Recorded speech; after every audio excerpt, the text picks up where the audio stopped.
আসসালামু আলাইকুম রহমতুল্লাহি ওবরকাতুহু। সম্মানিত দর্শক, ডক্টর মোহাম্মদ ইউনূস সরকারের একজন উপদেষ্টা তরুণ মিস্টার মাহফুজ, যাকে এ যুগের সিরাজুল আলম খান হিসেবে অনেকে অভিহিত করার চেষ্টা করেছেন। স্বয়ং ডক্টর মোহাম্মদ ইউনূস তাকে এই আন্দোলনের মাস্টার মাইন্ড হিসেবে পরিচয় করিয়ে দিয়েছেন বিশ্বমঞ্চে।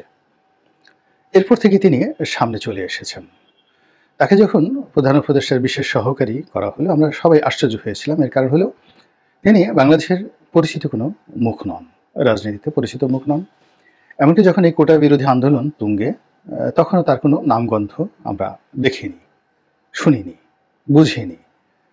এরপর অন্য কোনোভাবে, মানে এখন তার অনেকগুলো ভিডিও ফুটেজ আসছে, তার অনেক দার্শনিক চিন্তাভাবনা, তার অনেক বক্তব্য, তার পালংবাদ, এ সকল কথাবার্তা এখন সামনে আসছে। কিন্তু ইতিপূর্বে আমরা তার সম্পর্কে কিছুই জানতাম না।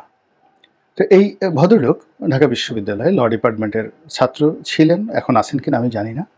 যেহেতু আমি ওই ডিপার্টমেন্টের ছাত্র, ল ডিপার্টমেন্টের ছাত্র, তো সে কারণে আমি জানি যে ঢাকা বিশ্ববিদ্যালয়ের কলা অনুষদে, আর্টস ফ্যাকাল্টিতে সবচেয়ে মেধাবী ছেলেরাই সাধারণত এই ল ডিপার্টমেন্টে ভর্তি হয়। তো সেই দিক থেকে তার লেখাপড়া, তার যে সহজাত মেধা, এটা নিয়ে কোনো সন্দেহ নেই। তো তিনি অতি সম্প্রতি প্রমোটেড হয়েছেন। আগে তিনি বিশেষ সহকারী ছিলেন ডক্টর মোহাম্মদ ইউনূসের সঙ্গে, এখন সেখান থেকে প্রমোটেড করে তাকে মন্ত্রীর মর্যাদা দিয়ে উপদেষ্টা করা হয়েছে। কিন্তু তাকে কোনো দপ্তর দেয়া হয়নি, দপ্তরবিহীন। এবং এতে যে পরিবেশ তৈরি হয়েছে সেটা হলো তিনি দপ্তরবিহীন মন্ত্রী হিসেবে সব দপ্তরের উপরই আধিপত্য দেখাচ্ছেন, দেখাতে পারবেন বা দেখাবেন। দ্বিতীয়ত, তার যে অধিক্ষেত্র, কর্মের অধিক্ষেত্র, এটি এখন প্রধানমন্ত্রী যে কার্যালয় যেটি এখন ব্যবহার করছেন প্রধান উপদেষ্টা, সেখান থেকে ছড়িয়ে সারা বাংলাদেশে আনলিমিটেড হয়ে গেল। তো সেই মানুষটি একটি ফেসবুক স্ট্যাটাস দিয়েছেন, তিনি নাকি সবসময় ইংরেজিতে দেন, এবার বাংলাতে দিয়েছেন। তো এগুলো নিয়ে আলাপ আলোচনা হচ্ছে, অনেকে এটাকে খুবই গুরুত্ব সহকারে প্রচার করছে, আবার অনেকে ঠাট্টা মস্করা করছে যে তিনি কিসের সমন্বয়ক, বাংলাতে একটা সাক্ষাৎকার দিয়ে মানে স্ট্যাটাস দিয়েছেন যেখানে অনেকগুলো বাংলা ভুল, বানান ভুল ইত্যাদি নানা রকম কথাবার্তা। তো আমি সেগুলি আলোচনা করব না। এর কারণ হলো তিনি, তার যে বয়স, আমার সন্তান সম। I married in 1986। আমি জানি না যে তার জন্ম কত সনে হয়েছে। যদি 86 সনের পরে হয়ে থাকে বা 86 সনে হয়ে থাকে, আমার সন্তান সম। অন্যথায় তিনি আমার একেবারে ছোট ভাই, তার বয়সী, অথবা ডিপার্টমেন্টে তো তিনি আমার অনেক অনেক ছোট ভাই। ফলে তাকে অসম্মান করা, ছোট করা, এটা কোনো অবস্থাতেই আমার পক্ষে শোভনীয় নয় এবং আমি সেটা করব না। তো আমি তার যে বক্তব্য, আমি কখনোই তাকে নিয়ে আলোচনা করিনি, সহজে তো আলোচনা করিনি। আমি তার নামটা উচ্চারণ করেছি। কিন্তু আজকে তার এই বক্তব্য নিয়ে কথা বলছি এই কারণে যে আল্টিমেটলি তিনি যে বক্তব্যটি দিয়েছেন এটি সারা বাংলাদেশে ভাইরাল হয়ে পড়েছে। তিনি যেটি বলেছেন যে একটি অনিবার্য গৃহযুদ্ধ, মানে গৃহযুদ্ধের যে পরিবেশ, এটি তৈরি হয়ে গিয়েছে এবং এই যুদ্ধটা অনিবার্য, এটা হবেই, এরকম তার বক্তব্য। সবাই আলোচনা করেছে, আমি যেটা বলার চেষ্টা করছি আমার মতো করে। ২ নম্বর হলো যে এই যে গৃহযুদ্ধটা, এটি হবে নতুনদের সঙ্গে পুরনোদের। এখন পুরনো বলতে তিনি বয়স্ক মানুষ, the old man, the old culture, এগুলোর ব্যাপারে বলেননি। তিনি যেহেতু এখানে সমন্বয়ক হিসেবে, উপদেষ্টা হিসেবে, বিশেষ সহকারী হিসেবে একটি বিশেষ রাজনৈতিক মতাদর্শকে তিনি লালন করবেন বা করছেন। তো সেই অর্থে সমন্বয়করা যে রাজনীতি করতে চাচ্ছে এবং তারা যে রিসেট বাটন চেপে অতীতের সকল ইতিহাস মুছে দিয়ে ২০২৪ সনের জুলাই এবং আগস্টের যে বিপ্লব, এখান থেকে একটি নতুন ধারাবাহিক রাজনৈতিক ইতিহাস তারা তৈরি করতে চাচ্ছেন। এবং এটা স্বয়ং প্রধান উপদেষ্টা একাধিকবার তিনি বলেছেন এবং তার সেই রিসেট বাটন চাপা নিয়ে, জুলাই আগস্ট বিপ্লব নিয়ে, তার এই কথা নিয়ে নানান রকম বিতর্ক হয়েছে।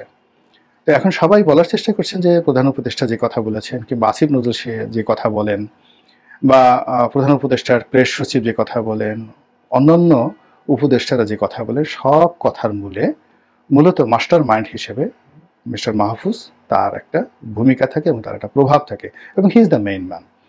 এবং আমরা যদি বলি যে আসলে প্রধান উপদেষ্টা কাজ চালাচ্ছেন না, মূলত ডি ফ্যাক্টো প্রধান উপদেষ্টা বা প্রধানমন্ত্রী হিসাবে মিস্টার মাহফুজ এই সরকারকে চালাচ্ছেন। এটা খুব অত্যুক্তি হবে না। এর কারণ হলো বডি ল্যাঙ্গুয়েজ দেখবেন যে মিস্টার মাহফুজ তিনি যখন আসিফ নজরুল সাহেবের পাশে বসেন, তার শিক্ষক, তো সেখানে মনে হয় আসিফ নজরুল এখানে গৌণ এবং মিস্টার মাহফুজের বসার ভঙ্গি, তার হাত নাড়ানোর ভঙ্গি, মাইক ধরানোর ভঙ্গি, তার কথা বলার মধ্যে ভঙ্গি, এটার সব কিছু দেখে মনে হয় যে সে লিড করছেন। He is a leader, he is a leader, তার ওই অথরিটি, আত্মবিশ্বাস, হি ইজ এ টাইগার, সিংহ। আর বাকি যারা পাশে বসে বসে আছেন তারা সবাই তার অনুগত। এবং এই সেম অ্যাটিটিউড আরেকজন লোকের মধ্যে দেখা যাচ্ছে, সেটা হলো স্পোর্টসের যিনি আছেন উপদেষ্টা, যে ভদ্রলোক আছেন, তরুণ বন্ধু, তার মধ্যেও ঠিক এরকম মিস্টার মাহফুজের মতো সেম আছেন। তার নামও সম্ভবত আসিফ। তো তিনি যেভাবে হাঁটেন, সেটা গেঞ্জি পরে যান, ট্র্যাকস্যুট পরে যান, তারপরে যেভাবে কথা বলেন, সেখানেও তার একটা অথরিটি আমরা লক্ষ্য করি। এবং এই দুইজনের মধ্যেই মনে হচ্ছে যে পুরো সরকারকে নেতৃত্ব দেওয়ার যে চাবিকাঠি এই দুজনের হাতে আছে, মিস্টার মাহফুজের হাতে এবং মিস্টার আসিফের হাতে। ভদ্রলোকের নাম, আমার নাম ভুল হলে আপনারা মাফ করবেন। এবং অতি সম্প্রতি আবার তাকে সেই এলজিআরডি মিনিস্টার হিসাবে বা উপদেষ্টা হিসেবে তাকে নিয়োগ দেওয়া হয়েছে, দায়িত্ব দেওয়া হয়েছে। ফলে সরকারের যে সবচেয়ে গুরুত্বপূর্ণ মন্ত্রণালয়, সারা বাংলাদেশের যে উন্নয়ন কর্মকাণ্ড, উপজেলা থেকে শুরু করে ইউনিয়ন পর্যায়ের যত রকম উন্নয়ন কাণ্ড এই মন্ত্রণালয়ের অধীন। এবং এই মন্ত্রণালয়ের অধীনে রয়েছে টিউবওয়েল, জনস্বাস্থ্য, গ্রাম বাংলার রাস্তাঘাট থেকে শুরু করে হাট বাজার থেকে শুরু করে সব কিছু, এবং এদের বাজেট বেশি। তো কাজেই আগামীতে যদি তরুণরা কোনো রাজনৈতিক দল গঠন করে, তাহলে তাদেরকে কাজ দেওয়া, তাদেরকে এস্টাবলিশ করা এবং তাদের মাধ্যমে স্থানীয় যে কন্ট্রাক্টর শ্রেণী রয়েছেন, স্থানীয় মাস্তান রয়েছেন, চাঁদাবাজ রয়েছেন, তাদেরকে খুশি করা এবং জনগণকে খুশি করা, এই টোটাল কাজটা যে মন্ত্রণালয় করে, এলজিআরডি মিনিস্ট্রি, সেটার দায়িত্ব তাকে দেওয়া হয়েছে। এবং সেই দায়িত্ব দেওয়ার আগে থেকে আমি বলছি যে তার যে পার্সোনালিটি, তিনি যখন সেই যুব ক্রীড়া উপদেষ্টার রূপে বসলেন, তার সঙ্গে সবাই দেখা করতে আসলো।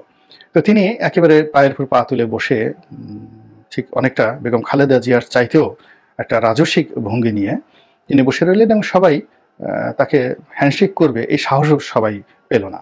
তিনি সালাম ওইভাবে নিলেন, সবাই তাকে খুব বিনয়ের সঙ্গে দাঁড়ালেন, সালাম দিলেন। এর মধ্যে বড় বড় ফুটবলার থেকে শুরু করে আর অনেক নামকরা ব্যক্তিত্ব স্পোর্টস অঙ্গনের ছিলেন, যারা সর্বজন শ্রদ্ধেয়, তারা সেখানে যাকে বলা হয় তার পাশে বসারও সুযোগ পেলেন না। সামনে সামনে তিনি চেয়ারে বসে, বডি ল্যাঙ্গুয়েজ দেখেই মনে হচ্ছিল he is going to B the next prime minister.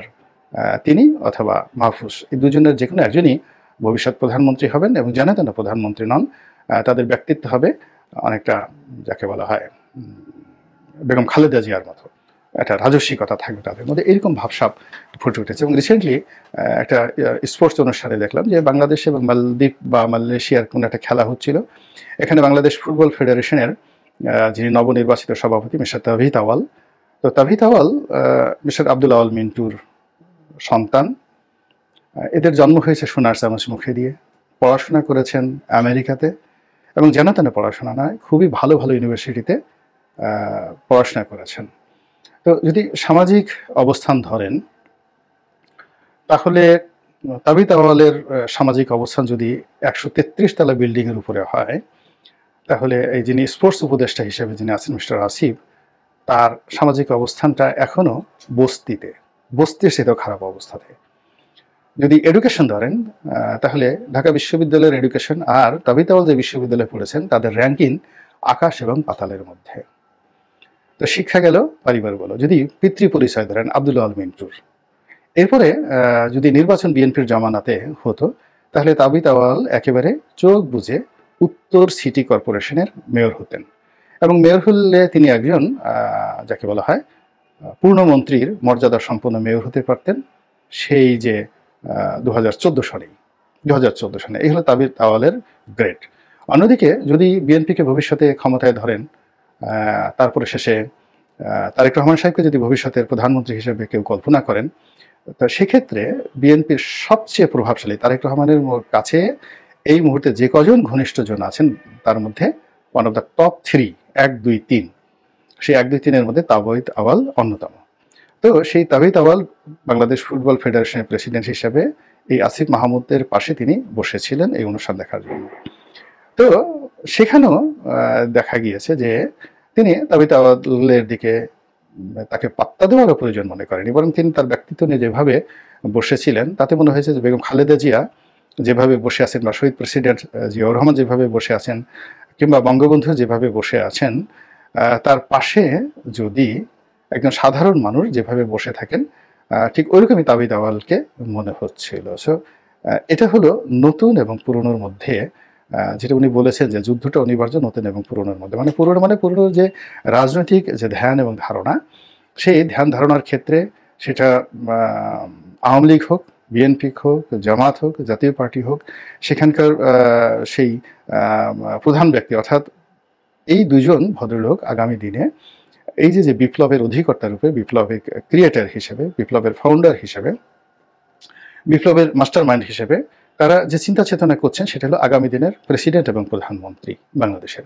তো ওইভাবে তাদের চোখে মুখে যে অভিব্যক্তি প্রকাশিত হয়ে গেছে সেই অভিব্যক্তির পাশে আপনি যদি এখন তারেক রহমান সাহেবকে এনে বসিয়ে দেন, তো তারেক রহমান সাহেবকে দেখলে এই তাওহিদ আউয়ালকে দেখলে উনি যে ধরনের অ্যাটিটিউড করছেন তারেক রহমান সাহেবকে দেখলে অলমোস্ট সেমই করবেন। তো এই জিনিসগুলো আমরা দেখছি, পিকচারে দেখছি, ভিডিওতে দেখছি এবং তাদের কথাবার্তা আচার আচরণে মনে হচ্ছে তারা আওয়ামী লীগকে নিষিদ্ধ করে ফেলছেন, ছাত্রলীগকে নিষিদ্ধ করে ফেলছেন, তারা চুপ্পু সাহেবকে করছেন, তারা ডক্টর মোহাম্মদ ইউনূসকে ডমিনেট করছেন, সব কিছু করছেন এবং তারা এই সমস্ত কর্মকাণ্ডে বেশ সফলতা অর্জন করেছেন এবং সেই সফলতার সূত্র ধরে তারা যখন বলছেন যে যুদ্ধ একটা অনিবার্য, যুদ্ধ করতে হবেই, এটাকে কোনো অবস্থাতেই যাকে বলা হয় ভয় না পাওয়ার কোনো কারণ নেই। এবং সেই যুদ্ধটা কার সঙ্গে হবে? আওয়ামী লীগের সঙ্গে যুদ্ধ হবে না, কোনো অবস্থাতেই যুদ্ধ হবে না, কারণ Awami League is out of the senior, তারা পরাজিত, তারা পলাতক, তারা দেশের মধ্যে নেই, তারা কেন এদের সঙ্গে যুদ্ধ করবেন?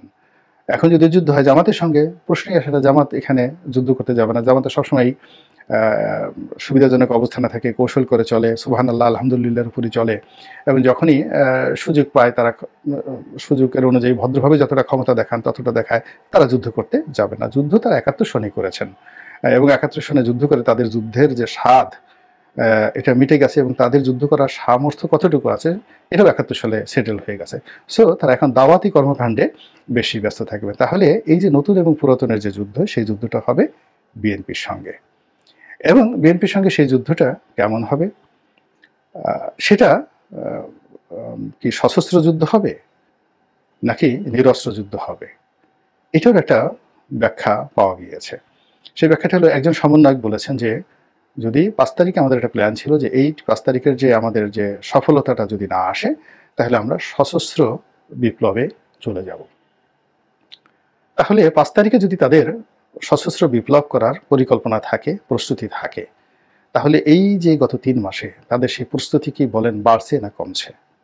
আপনারা কি কেউ আমাকে বলতে পারবেন যে বাংলাদেশে যে সকল বাহিনী আছে, স্পেশাল ফোর্সেস, যেমন র্যাব, প্রধানমন্ত্রীর এসএসএফ, তারপর রাষ্ট্রপতির যে বাহিনী যেটা আছে পিজিআর, তো এইগুলোর মধ্যে সবচেয়ে ইফেক্টিভ বাহিনী, আধুনিক অস্ত্রের শস্ত্রে সজ্জিত একেবারে সবচেয়ে গুরুত্বপূর্ণ বাহিনী কোনটা? এসএসএফ। তো এসএসএফ এর কাছে যে সকল অস্ত্র থাকে এর মধ্যে মানে ট্যাঙ্ক থেকে শুরু করে আকাশ থেকে বিমান গুলি করে ভূপাতিত করার মতো মেশিনারিজ বঙ্গভবনে, গণভবনে ছিল এবং তাদের হাতে যে সকল অত্যাধুনিক অস্ত্র ছিল এটা সেনাবাহিনীর থেকে কোনো বাহিনীর হাতে নাই। তাহলে এখন বলেন তো যে একটা হিসাব মিলিয়ে দেখান যে এসএসএফ এর হাতে যারা গণভবনে ছিলেন শেখ হাসিনার দায়িত্বে নিয়োজিত, অস্ত্রের তালিকাগুলো বের করেন কি কি অস্ত্র ছিল। ২ নম্বর হলো যে এই অস্ত্র সব লুট হয়ে গেছে না ওখানে আছে না কেউ ধরেনি। ৩ নম্বর হলো যদি লুট হয়ে থাকে সেগুলো কয়টা উদ্ধার করা হয়েছে, জাস্ট প্রশ্ন করেন। তারপরে প্রশ্ন করেন যে এ যাবৎকালে এই বিভিন্ন ট্রেজারি থেকে, থানা থেকে ৪০০ থানা পুড়িয়েছে, যত অস্ত্র লুট হয়েছে তার কত % সত্যিকার অর্থে উদ্ধার করা হয়েছে এবং কী অবস্থায়, কত গুলি উদ্ধার করা হয়েছে। এই টোটাল জিনিসগুলো চিন্তা ভাবনা করে তারপরে যদি আপনি চিন্তা করেন যে একটা গৃহযুদ্ধ যদি হয়, কেউ যদি সশস্ত্র বিপ্লব করতে চায়, তাহলে তার পরিণতি বিএনপির জন্য কতটা ভয়ঙ্কর এবং ভয়ানক হতে পারে। বিএনপি কি এই জিনিসটি বুঝতে পেরেছে নাকি পারেনি, এটি আমার প্রশ্ন রাখলাম আপনাদের মাধ্যমে। আল্লাহ আমাদের সবাইকে হেদায়েত দান করুন এবং হেফাজত করুন। আসসালামু আলাইকুম ওয়া রাহমাতুল্লাহি ওয়া বারাকাতুহু।